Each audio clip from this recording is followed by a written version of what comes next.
জুলাই আহতদের সঙ্গে স্টাফদের সংঘর্ষের জেরে 2 সপ্তাহের বেশি সময় ধরে বন্ধ থাকার পর সীমিত পরিসরে রাজধানীর জাতীয় চক্ষু বিজ্ঞান ইনস্টিটিউট ও হাসপাতালে বহির্বিভাগের চিকিৎসা সেবা চালু হয়েছে। দীর্ঘ সময় হাসপাতাল বন্ধ থাকায় ক্ষোভ প্রকাশ করেছেন রোগীরা। শনিবার থেকে হাসপাতালের সব সেবা চালুর পরিকল্পনা রয়েছে। জুলাই গণঅভ্যুত্থানে আহতরা চিকিৎসা নিচ্ছিলেন জাতীয় চক্ষু বিজ্ঞান ইনস্টিটিউটে। এরই মধ্যে তাদের চিকিৎসা প্রায় শেষ, কিন্তু বেশ কয়েক মাস ধরেই নানা অজুহাতে আহতরা প্রায় সংঘাত সংঘর্ষে জড়াচ্ছেন হাসপাতালটির চিকিৎসক ও অন্যান্যদের সঙ্গে। কয়েকবার করেছেন সড়ক অবরোধ। অভিযোগ রয়েছে আহত জুলাই যোদ্ধারা একরকম জোর করেই হাসপাতালটি দখল করে রেখেছেন। সাম্প্রতিক সময়ে ভেতরে জলকেলির ভিডিও পর্যন্ত ভাইরাল হয়েছে। সরকার গঠিত কমিটি আহতদের ছাড়পত্র দেওয়ার কথাও বলছে। এর মধ্যে গেল 28শে মে ঘটে সংঘর্ষ।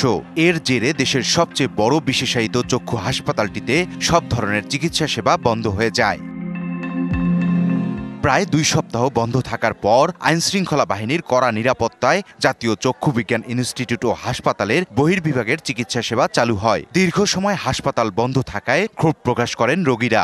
সমস্যার মূল কারণটাই হচ্ছে প্রশাসনের ব্যর্থতা।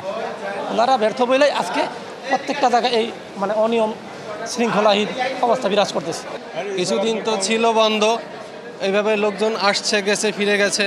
এখন আজকে বহির্বিভাগ খোলার পরে লোকজন আসছে। ভুল বুঝাবুঝির কারণে একটা ঝগড়া হয়েছে। ইতিমধ্যে অনেক রুগীর ক্ষতি হয়ে গেছে। তো চোখের ওনারা বন্ধ রাখাতে চোখের ক্ষতি হয়েছে। অনেক রুগী দূর দূরান্তে ফেরত গেছে। আমি 2 বার ফেরত গিয়েছি। 25 বছরের ওয়ারেন্টিযুক্ত দীর্ঘস্থায়ী দরজা প্রোটেক্টর, আধুনিক ও মজবুত দরজা। সংঘর্ষে আহত স্টাফরা যোগ দিয়েছেন কাজে। তারা তুলে ধরেন সেই দিনের হামলার কথা। আমি ওদের ওয়ার্ডে 10 মাস ধরে ডিউটি করি। গলা আইডি কার্ড ছিল, দাম করে বাড়ি আমার বয়সে এরকম বাড়িগুলো আমি কখনো খাই নেই।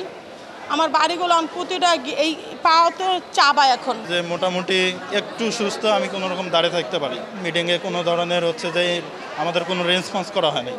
হাসপাতালের ভারপ্রাপ্ত পরিচালক জানান, স্টাফদের কথা চিন্তা করেই নিরাপত্তা বাড়ানো হয়েছে। শনিবার থেকে আমরা পুরোপুরি চালু করব, কিন্তু কর্মকর্তাদের দাবি তাদের নিরাপত্তাটা নিশ্চিত করতে হবে। পুলিশের সংখ্যা বাড়ানো হচ্ছে, আরও কিছু দরকার হলে বাড়ানো হবে। সুন্দরভাবে হাসপাতালটা রান করাতে চাই। এরই মধ্যে অবশ্য জুলাই আহতদের 49 জন হাসপাতাল ছেড়েছেন। অবশ্য আইন অনুযায়ী তাদের পলাতক ঘোষণা করা হবে বলেও জানিয়েছেন ভারপ্রাপ্ত পরিচালক। হসপিটালের আইন নিয়ম অনুযায়ী তাদেরকে পলাতক দেখাতে হয়।